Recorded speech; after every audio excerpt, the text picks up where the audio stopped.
শ্রীলঙ্কার দিকে পারি আরও এক ইরানি যুদ্ধ জাহাজের পরিণত হতে পারে আগেরটির মতোই আশঙ্কা জকালো। ইরান আমেরিকার সংঘাতে উত্তেজনা বাড়ল এবার ভারত মহাসাগরে। বুধবার আমেরিকার একটি সাবমেরিনের টর্পেডো হামলায় ইরানের একটি যুদ্ধ জাহাজ ডুবে যায় শ্রীলঙ্কা উপকূলে। এই ঘটনায় একদিনের মধ্যেই আরও একটি ইরানি যুদ্ধ জাহাজ শ্রীলঙ্কার দিকে এগোচ্ছে, এমনটাই সংবাদ সংস্থা এএফপি জানিয়েছে।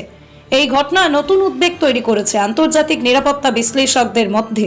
4 মার্চ ভারত মহাসাগরে শ্রীলঙ্কার দক্ষিণ উপকূলের কাছে আমেরিকার নৌবাহিনীর একটি সাবমেরিন ইরানের ফ্রিগেট IRIS ডেনাকে টর্পেডো মেরে ডুবিয়ে দিয়ে এই ফ্রিগেটটি ইরানের নৌবাহিনী একটি গুরুত্বপূর্ণ যুদ্ধ জাহাজ ছিল।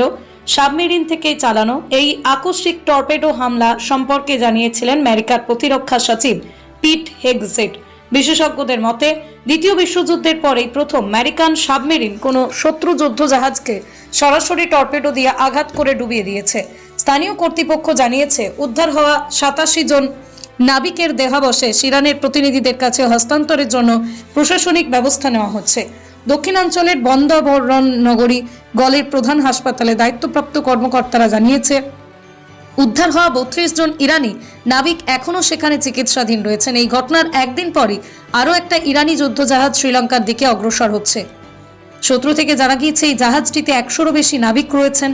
তাদের আশঙ্কা, যেভাবে শ্রীলঙ্কার দক্ষিণ উপকূলের কাছে কই ধরনের জাহাজ ডুবিয়ে দেওয়া হয়েছিল, একইভাবে এই জাহাজটিও হামলার লক্ষ্যবস্তু হতে পারে।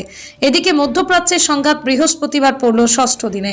বিশ্লেষকদের মতে এই ঘটনা মধ্যপ্রাচ্যের সংঘাতকে আরো জটিল করে তুলেছে। শ্রীলঙ্কার কাছে এই সামরিক তৎপরতা দক্ষিণ এশিয়ার নিরাপত্তা পরিস্থিতির উপরও প্রভাব ফেলতে পারে বলে আশঙ্কা করা হচ্ছে।